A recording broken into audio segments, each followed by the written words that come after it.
says angry, upset men and fighters dressed in fatigues, touting Kalashnikovs, gathered outside his house to pay their respects.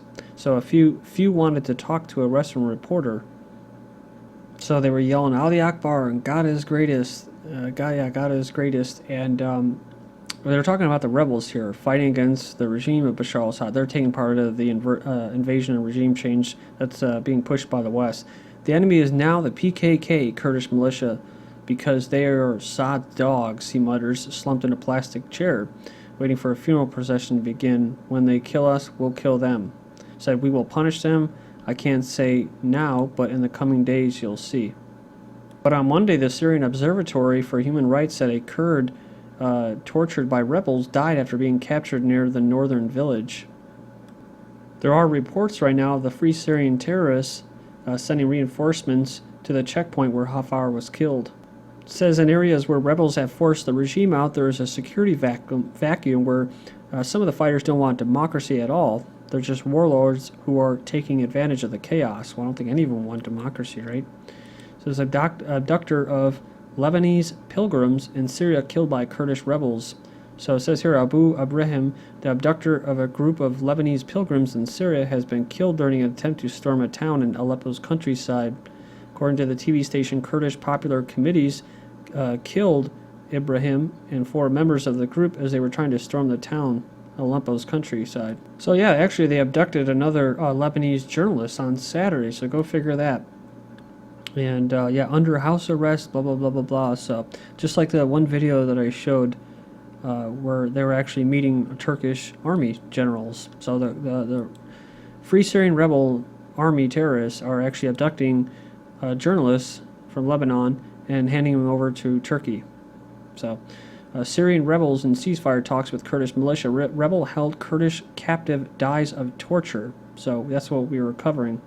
This individual, Hamdu, was actually killed. He died from wounds caused by torture while in custody of the rebels. Then we have Lebanon. Lebanon assassination forces EU and US to reconsider its policy as forces from the Lebanese got sidetracked from accusing the Syrian regime of assassinating the brigadier general by attacking the government headquarters in Beirut. The U.S. officials did not lose focus on the assassination of the head of Internal Security Information Branch. Goes on, it says, Hassan is not a passing figure for the Americans. He has headed Lebanese-U.S. security cooperation since 2006, maintained communications with the CIA over all aspects of Lebanese crisis. So, despite the wave of arrest of pro-Israel spy networks on Lebanese territory. But it goes on here and it says that Hariri and the ISF director represents a red line for the U.S. Beyond the ongoing political debate, Washington views the assassination as a blow against it as well. Thus, it is today in the phase of reconsidering its policy towards Lebanon despite the limited options available to it. So far, the U.S. is trying to carefully approach the issue of the government, and right now they're looking to President Michael Suleiman to form such a government, a neutral government. There has been praise of Salman's recent positions, especially during Hassan's funeral. And finishing up, the dilemma of Lebanese leaders in dealing with the U.S. position may be that they want to hear clear words about what Washington wants, their intentions, right? Tell the truth. But it says, well, the U.S. approach will remain ambiguous, not only because of the presidential election is drawing near, therefore the Lebanese file will probably not make it to President Barack Obama's desk, because Washington cannot have a strategy in Lebanon as long as it doesn't have a strategy in Syria. So you can go in there and check that out. It's a pretty long article, but pretty informative about what's going on. Gulf Union plans emerge as Middle East braces to meet challenges. I've covered this before, and this is about Bahrain, because this came out just a day or two after I covered it. The U.S.-backed regime in Bahrain bans all protests. Obama continues to support the brutal Bahraini dictatorship, valuing ruthless control of the Persian Gulf over democracy. Remember this article? And it was talking about what? About this basically 2-day conference, Arab Identity and Security of the Gulf. They're talking about correlating the security threats and dangers facing the Gulf region within the challenges facing Arabism in the Gulf. I believe they were just talking about Sunniism and stuff like that. But it goes on here and it says that the main concern of the conference was to identify the source of security threats against Bahrain, in particular in the Gulf states. The results of the so-called Arab Spring, the popular Arab movement that took place and still taking place, were also topics of interest, especially amid continued domestic tension in Bahrain between the opposition and the government. So this says visuals of what should be. So some of the goals that were proposed: Gulf state government should focus on 3 issues: implementing serious political reform, achieving social justice, and establishing a Gulf Union. So I don't know, it's like, is this what they're trying to do? Is this their idea of it then? By banning all protests? But remember, they're about creating what? A regional Gulf order, or a Gulf Union. And this is, of course, to oppose Iran and Iraq, which are mostly Shia-dominated countries. So next up, Kuwait. Kuwait arrests opposition leader ahead of mass protests. Kuwaiti authorities arrested a prominent opposition figure over his criticism of the Gulf Arab states ruler, the leader of the Nationalist Popular Action Bloc. Then to Libya. Libya has no control on Bani Wali, says defense minister. So the government's saying that they have absolutely no control over the militias or the country. Libyan militias are keeping refugees from returning home to Bani Wali. Almost all the population fled, 70 to 90,000 people. Remember, I showed the video of it. It says, but troops with the Misrata militia aren't letting that happen. They're talking about getting out of the desert and getting food and water and shelter. And it says they have announced that they don't intend to let anyone return to their homes for at least the next several days. Libya army insists it has no control over the attack and it was entirely up to the militia. However, I don't believe that. Protesters storm Libya Congress after Prime Minister presents government. So protesters stormed Libya's National Assembly on Tuesday, forcing the cancellation of the vote on the proposed coalition government named by the country's new prime minister just hours earlier. Remember, I covered this about a month ago where they had presented this, and it was turned down by the National Congress. And then an article came out the next day, the very next day, saying that the Western leaders and NATO and them, the U.S., they didn't like what they had drawn up, so the lineup.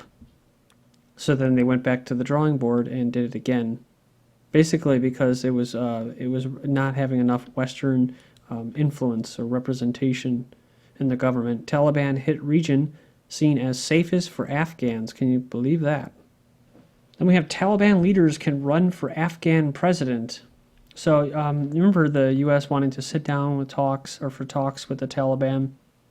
We know that they helped create them back in the 80s, 70s, something like that. The U.S. did, and CIA against the Soviet Union. And the other thing too was that the U.S. is paying the Taliban to not attack its convoys. That's why you always see NATO convoys set ablaze and attacked, because the U.S. is paying them not to attack it. Okay, so preliminary trial for Robert Bales will consider whether he had acted alone. Do you guys remember this? The American soldier accused of murdering 16 Afghans, mostly women and children, back in March, will appear in a hearing early next month. The issue of the court will deal with the version of the story knocked around since the crime was committed. Bales did not act alone. So there are witness statements that there was more than one shooter. And you could say, well, why would they do this? Well, if they want to stay there longer and have a longer presence, by doing something like this would make the Afghan people rally around insurgents or Taliban, who then carry out attacks like they're doing every day, wearing police uniforms and killing U.S. soldiers. They're dressed as policemen. And so then, that's what happens. And then it creates more crisis, and then the U.S. can maintain its presence there. It's sick, but I think that's how it works. Supporters of ex-Ivory Coast President Gbagbo hold demo at The Hague. Supporters of the former Ivory Coast President Gbagbo have gathered in front of the court building in the Netherlands, where his procedural pretrial hearing is taking place. In Somalia general, 4 others killed in an ambush. Officials blame Al-Shabaab for the attack. A town in southern Somalia, which has been mostly conquered by Kenyan troops in the recent invasion, Merka, which is down here, more in the south, has recently fallen back under al-Shabaab's control, to the extent that any Somali cities can be said to be under control of any faction. There's also this article from the 24th: Somali rebels bolster northern Tora Bora base, while the extremist movement is badly damaged. A hardcore remain a potent threat, linking up with regional rebel groups and leaving operatives to launch attacks across the south. So So yeah, actually, they're doing the same thing as the Taliban fighters that went to Tora Bora to, like they said, lick their wounds. I haven't mentioned this recently in the reports. It said they're pulling back to their own mountain bases in northern Galgala region. So they're taking on 17,000 strong African Union force as well as Ethiopian troops and Somali forces. Remember, I was talking about how they were going through these back roads, and the AU forces and Kenyan forces were, it was actually like wreaking havoc on their nerves because they're driving down these roads in the country and they're constantly under attack or possibility of attack. But I don't know. Maybe they should just leave them alone, I guess, and let them determine their own fate. It says here, 17th killed. Somali journalist dies of wounds. So a radio station editor in Somalia says the journalist who was attacked by gunmen last week died of his wounds, bringing the number of journalists killed in targeted attacks in Somalia this year to 17. Then Israeli says Iran has pulled back from nuclear bomb goal. However, Israeli leaders want to spin it. The fact is that even now they admit that an imminent threat of nuclear-armed Iran is non-existent. So the defense minister, Barak, has admitted that Iran pulled back on its nuclear ambitions by allocating its medium-enriched uranium for civilian purposes earlier this year, but insisted on keeping the threat of military action on the table. So some double speak, which I'm sure you guys are all familiar with. Here in the United States, we get plenty of it. Netanyahu, a war on Iran would be good for Arabs. So war on Iran would destabilize the region, harming the interests of Arab regimes and worsening the lot of Arab populations.